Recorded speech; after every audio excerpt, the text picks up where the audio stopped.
You're listening to Retail Disrupted, a podcast that explores the latest industry developments and the trends that will shape how we shop in the future. I'm your host, Natalie Berg.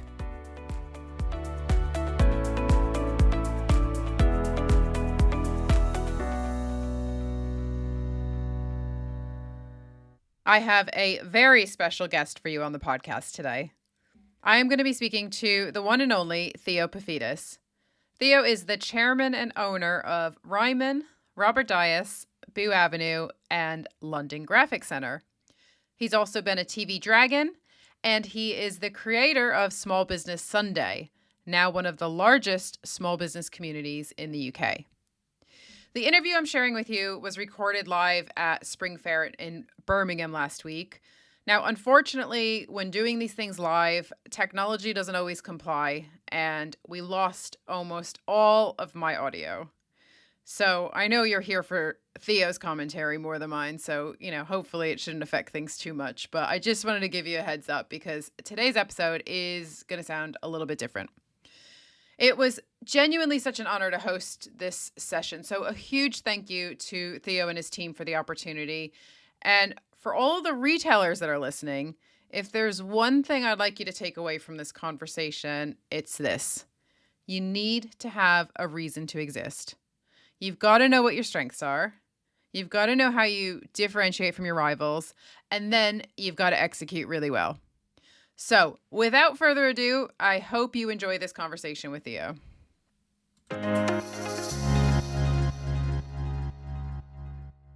I think when the digital world came, the web, and we went away from dial-up modems where you could actually access the web and smartphones were able to do it, the world changed. Changed for retail.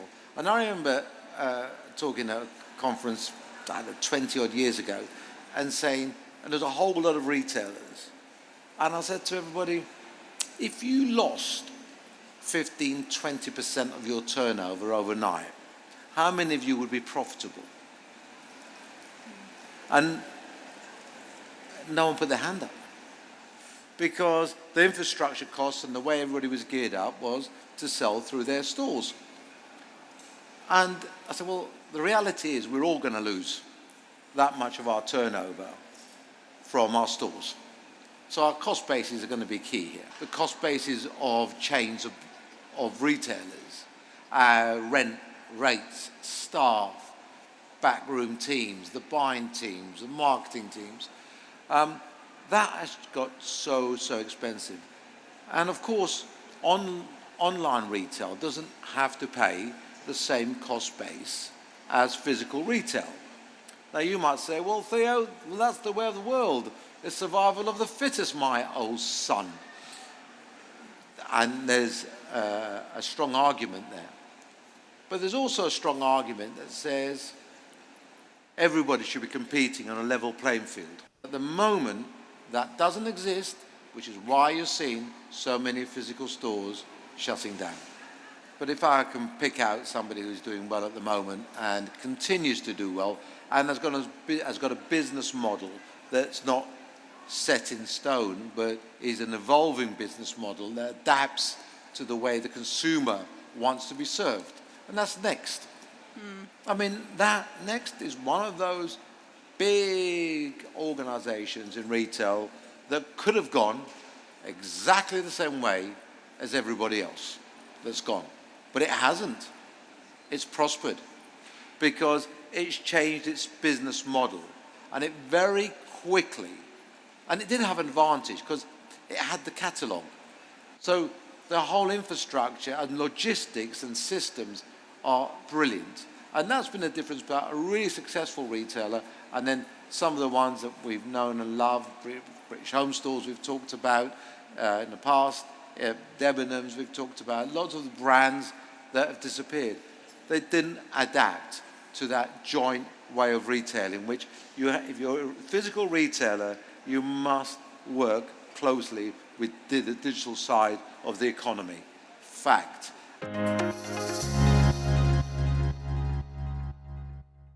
Theo and I talked a little bit more about some of the traits of successful retailers, which were things like agility, resilience, innovation, and the democratization of tech, and also the convergence of physical and digital commerce.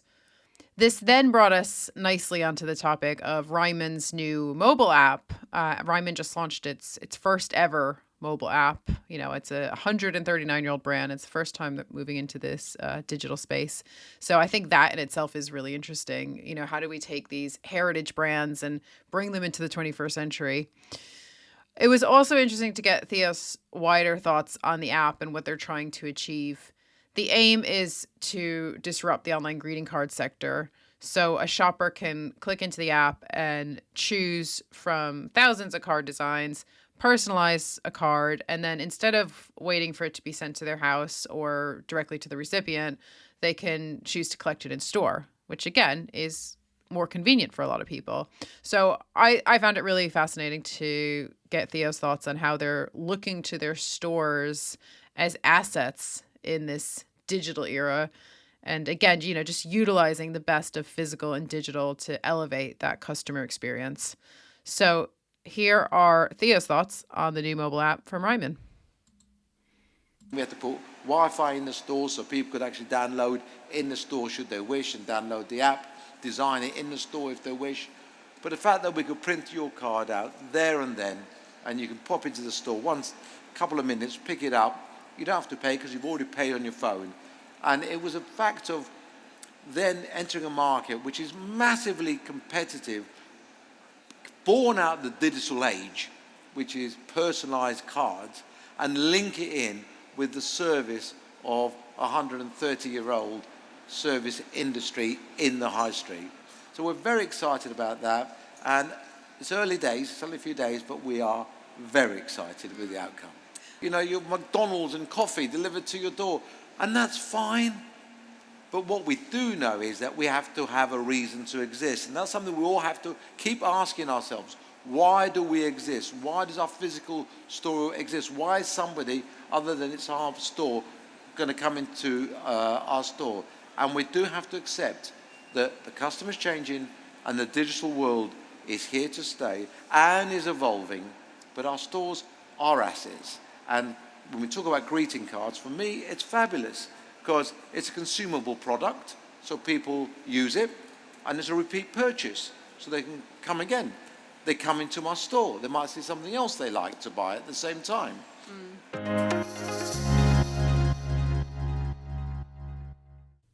Theo and I then moved on to talk about business rates and rents and whether landlords have woken up to the many changes facing our high streets. You've got a store and it's worth £20,000 a year in rent, right? The landlord wants £20,000.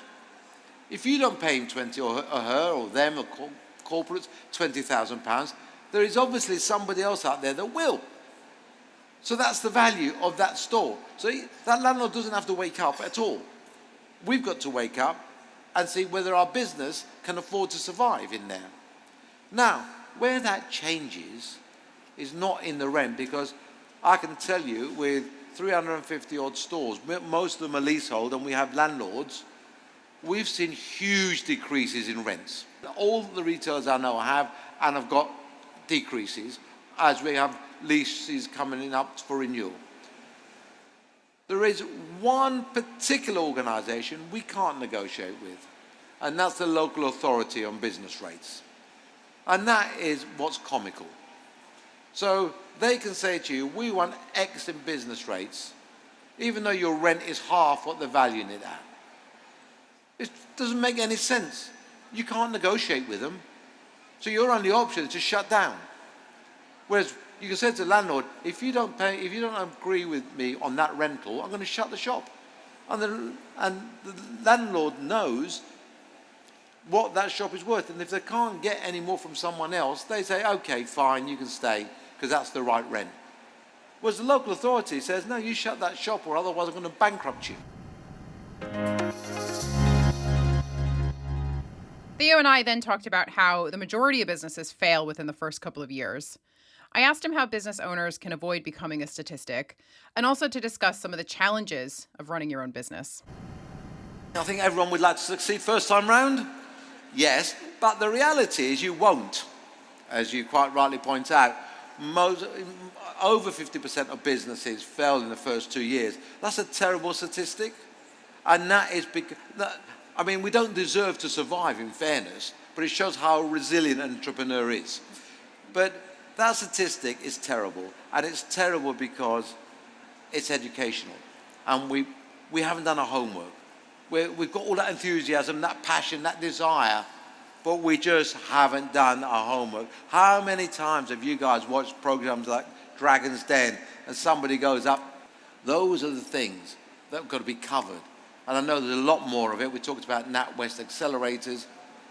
There's a lot more out there now than there ever was before. Programs like Dragon's Den do educate, that do show people what to do. Business is simple as long as you do the simple things, and you must never forget to do them. And those statistics are appalling. But saying that, 50% fail. Well, what people don't celebrate is a lot of those people go on and be successful in another business. Not everybody throws a towel in. But it'd be nice not to fail first time. It's painful. But if you're going to fail, fail fast. Fast, right? Yeah. really fast. So you learn from those things. But you mentioned it earlier, there's learnings that go on the way. Just make sure that where you are learning, that you're not betting the farm. Because the betting the farm is what makes it fatal. And so never bet the farm. Understand the risk-reward ratios. And I think that's the biggest lesson I learned very, very quickly on these things. Final few questions, Theo, and I want to look to the future. So it's 2034. Just how different do you think retail will be? I think exponentially it will be very different. There'll be things, in 10 years' time, there'll be things invented that every person in this room will be using, that we haven't even thought about today. I often talked about how technology exponentially grows. So when you had the first microchip, it was 1K. Then 1K became 2K. 2K became 4. 4 became 8, 8, 16, 32, 64. You can all do the maths. Then we went into megs. Megs did the same. Then terabytes have done the same. It's exponential. But AI is just trying to bomb into that exponential growth. That it's now not just exponential, it's a complete growth. So lots of things will happen, even if you've only got a website, or you've got one store on a website. There's tools out there that you can use yourself. You don't have to employ a whole raft of geeks to do that. But you've got to have an open mind.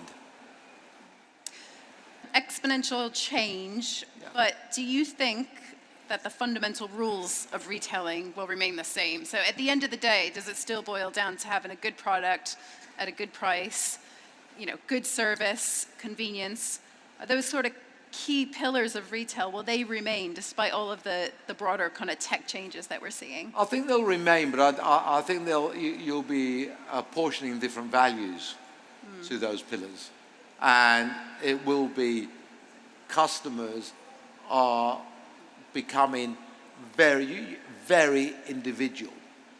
There's lots of technology that will change, but individual personalization of customers' needs are key.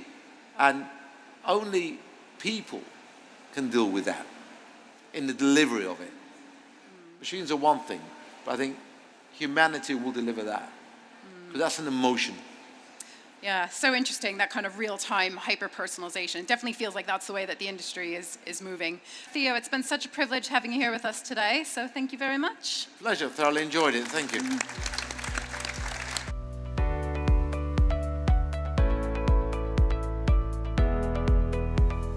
Thank you for listening to Retail Disrupted. If you enjoyed this episode and would like to support the podcast, please leave a rating or review, or share it with others. It really makes a difference.